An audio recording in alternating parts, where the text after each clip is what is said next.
Hi అండి, అందరు ఎలా ఉన్నారు? ఇప్పుడే విశ్వనాథ్ అండ్ సన్స్ మూవీ చూసి వస్తున్నానండి. సినిమా ఎలా ఉందో తెలుసుకునే ముందు ఒక లైక్ చేసి, షేర్ చేసి, సబ్స్క్రైబ్ చేయండి. ఛానల్ని సపోర్ట్ చేయండి. మరి వెళ్ళిపోదాం రివ్యూలోకి. ముందుగా విశ్వనాథ్ అండ్ సన్స్ సూర్య నుంచి వచ్చిన మూవీ అండి. సినిమా అయితే అబవ్ యావరేజ్ అనిపించిందండి. మంచి ఫీల్ గుడ్ మూవీయే, ఒకసారి చూడొచ్చు. మెయిన్గా సూర్య అండ్ మమతా బైజు ఇద్దరు చాలా బాగుంది కెమిస్ట్రీ. పాజిటివ్స్ వచ్చేసి సూర్య అండ్ మమతా బైజు అండి, వాళ్ళిద్దరి కోసం సినిమా చూడొచ్చు. నెక్స్ట్ మమతా బైజు అండ్ రాధిక వచ్చే సీన్స్ కూడా కొన్ని చాలా బాగున్నాయి. ఇంకా నెగిటివ్స్ వచ్చేసి కొంచెం లెంగ్తీ మూవీ అనిపించింది.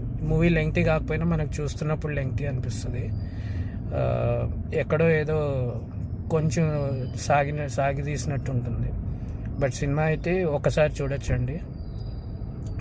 Mamata Baiju is the star of the movie. తను చాలా బాగా చేసింది యాక్టింగ్, ఒక బబ్లీ గర్ల్గా. సో తన కోసమైనా ఒకసారి చూడొచ్చు. ఇంకా పాజిటివ్ వచ్చేసి బటర్ఫ్లై సాంగ్ చాలా బాగా తీసాడు. నెక్స్ట్ అది. నెగిటివ్స్ వచ్చేసి లెంగ్తీ అనిపించింది, పెద్ద కమర్షియల్ ఎలిమెంట్స్ ఏమీ ఉండవు. సో అదండి మన రివ్యూ. ఒకసారి అయితే చూడొచ్చు మూవీ.